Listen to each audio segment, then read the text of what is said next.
Olá, eu sou professor especialista em filosofia, Ricardo de Moura Borges, e hoje nós iremos falar sobre o problema religioso. É uma manifestação tipicamente humana, a religião. Nós não encontramos os seres inanimados ou os animais, como o gado, o gato ou o cachorro, fazendo expressões religiosas, ou lendo salmos, ou criando textos sagrados, ou se reverenciando a divindades. Nós percebemos que isso é unicamente e típico do ser humano, desde a antiguidade, quando nós abrimos os livros de história, até o momento contemporâneo. Nós nascemos em uma determinada cultura e já somos inseridos aos aspectos da tradição, da religiosidade, da comunicação com o sagrado. Esta acha-se presente unicamente no homem. Nós não encontramos outras características presentes em outros seres, né? Nós não percebemos essas características inerentes ao ser humano. E aí se vem a grande questão, mas por que exatamente no ser humano?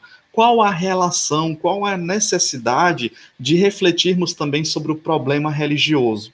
Dessa maneira, nós percebemos que trata-se de uma manifestação que, por abarcar a humanidade inteira, tanto no tempo quanto no espaço, assume proporções notáveis. E isso nós podemos perceber também em relação a todas as culturas existentes, não importando se a cultura ocidental, a cultura oriental, a cultura indígena, a cultura africana, enfim, todas as culturas estão presentes, quer seja no espaço ou no tempo, inseridas, embebidas do fenômeno religioso.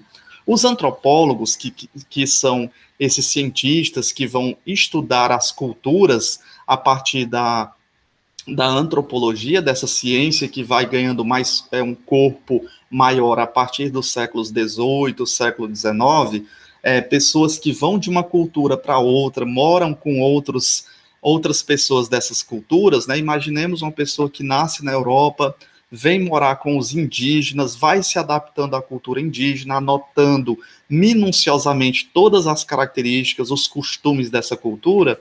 Eles nos informam que o homem desenvolveu uma atividade religiosa desde o seu aparecimento no cenário da história. E aqui nós percebemos até nas pinturas rupestres, muitas das interpretações daquelas figuras são justamente de aspectos religiosos, do homem adorando algum ser da natureza, procurando justamente esse encontro com o transcendente. Então nós percebemos que, quer seja hoje, na nossa sociedade complexa, com o avanço das tecnologias digitais de comunicação e informação, quer seja também em sociedades primitivas, onde o ser humano estava se organizando na natureza, nós percebemos que é inerente o fenômeno religioso, está presente tanto na antiguidade, quanto também nos nossos dias, e que todas as tribos, todas as populações, qualquer que seja o nível cultural, cultivaram alguma forma de religião. E aqui nós percebemos as tribos que vão começando antes da formação das cidades e também das civilizações mais desenvolvidas. Por exemplo, pensemos na antiguidade, nos egípcios, nos fenícios, nos persas, no povo hebreu, na comunidade grega, entre os romanos, a religião sempre esteve presente. Quer seja nessas comunidades que desenvolveram a escrita, como, por exemplo, os egípcios, estava justamente intrincado o desenvolvimento das cidades com a religião. Também nas demais outras sociedades, as mais simples e as mais complexas, a religião sempre esteve presente. Então é sabido que todas as culturas são profundamente marcadas pela religião. Na verdade, a religião ela vai organizando o espaço cultural, o espaço social, o espaço econômico e também o espaço político. Nós percebemos muito presente também nas sociedades antigas a organização dessa característica. Não é à toa, por exemplo, o Egito, nós tínhamos a pessoa do faraó. O faraó era visto como uma representação ou um deus presente na terra, né, ali na comunidade egípcia.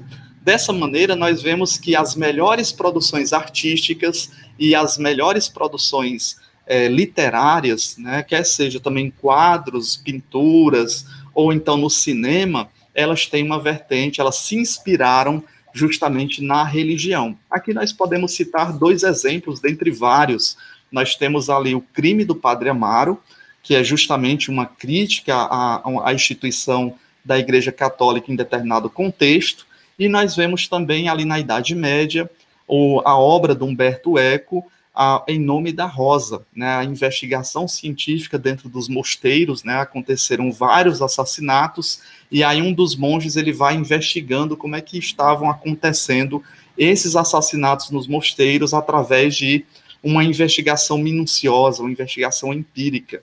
É uma obra, um best-seller, que acaba se tornando também um filme, um excelente filme para entendermos essa vertente, essa característica religiosa no tempo dos mosteiros medievais. Então, as obras, né, quer seja para endossar a religião, as obras de arte magníficas, ou então para fazer determinadas críticas aos aspectos religiosos, nós percebemos que elas se fazem de fundamental importância e acabam sendo as melhores, né? As pessoas gostam de assistir esses filmes, de ler essa literatura, de se aproximar através também dessas artes religiosas. Assim, nós percebemos que o homem, o ser humano, é religioso, né? Além do fato de ter outras características, é inerente ao ser humano ser religiosos. Não, nem o fato de que hoje a religião está passando por inúmeras crises, né, e nós percebemos pessoas que se distanciam da instituição, mas ao mesmo tempo estão atreladas a algum aspecto da fé, nós percebemos que a religião se faz importante e que encontramos muitos indivíduos que se confessam não religiosos, constitui um argumento plausível contra a relevância do pensamento religioso. Né? Muitos dizem, eu não creio na instituição X, ou alguns até dizem, eu sou ateu, não acredito em Deus. Mas, ao mesmo tempo, eles procuram, de determinada forma, preencher um vazio existencial.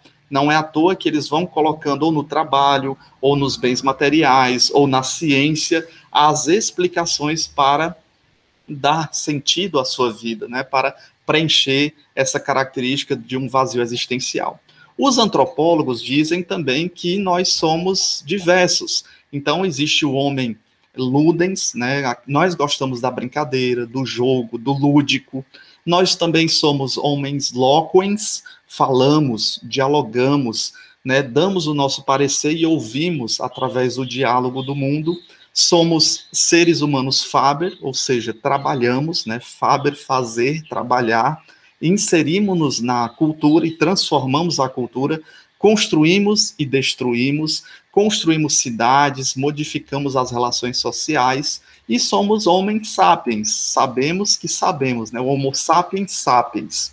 O outro tanto vale para a dimensão religiosa. Então é corretíssimo dizer que somos homens religiosos, procuramos dar sentido à nossa vida. Quando nós falamos aqui de característica religiosa, ou do problema religioso, nós estamos problematizando a religiosidade ou a religião como uma parcela universal, problematizando por que o ser humano tem essa necessidade da religião, né? É intrínseco ao ser humano, dentre outras questões que nós vamos justamente discutindo. Este impõe como um constante no ser humano, mesmo que não seja cultivada por todos os indivíduos da mesma espécie. Mesmo que existam aqueles que dizem, sou ateu, acredito mais na ciência, ou nas várias vertentes religiosas, acaba sendo inerente, porque os seus descendentes não cabem a ele impor aos descendentes se irão acreditar ou não. E, ao mesmo tempo, desde a antiguidade, Idade Média, Idade Moderna e Contemporânea, percebemos essa característica presente no ser humano.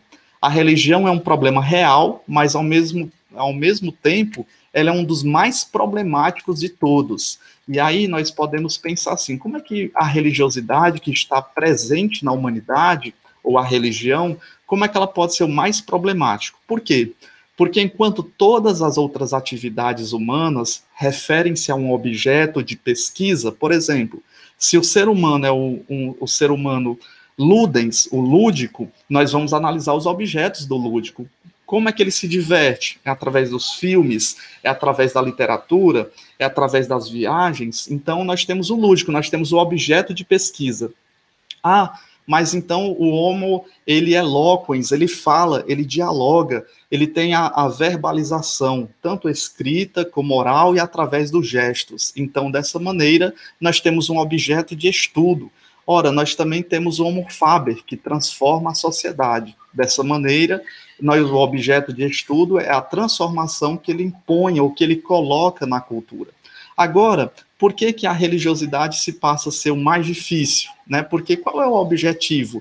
Qual é o objeto de estudo da religião, né? Os filósofos, os pensadores vão colocar em questão, opa, mas será que o transcendente existe? Né? Pode existir, pode não existir.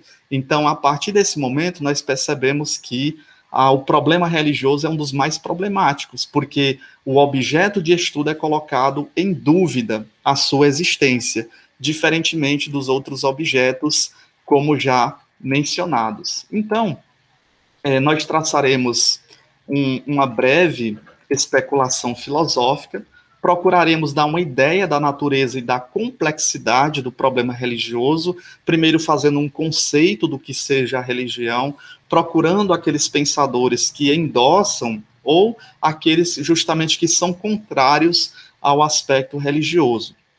Depois nós traçaremos uma breve história das interpretações do fenômeno religioso, assim como tem sido visto pelos filósofos. Como é que os filósofos, marcados pelo seu tempo, pela sua época, eles foram também desenvolvendo articulações de conceitos sobre o fenômeno religioso.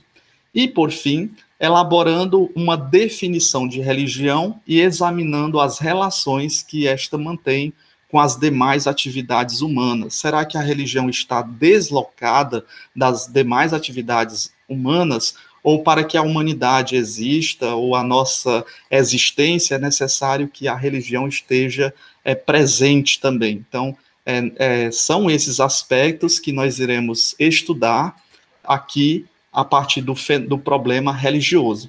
Então, nós nos encontraremos justamente no próximo vídeo, a partir das principais interpretações filosóficas do que seja a religião. Eu sou professor especialista em filosofia, Ricardo de Moura Borges, e muito obrigado por assistir esse vídeo.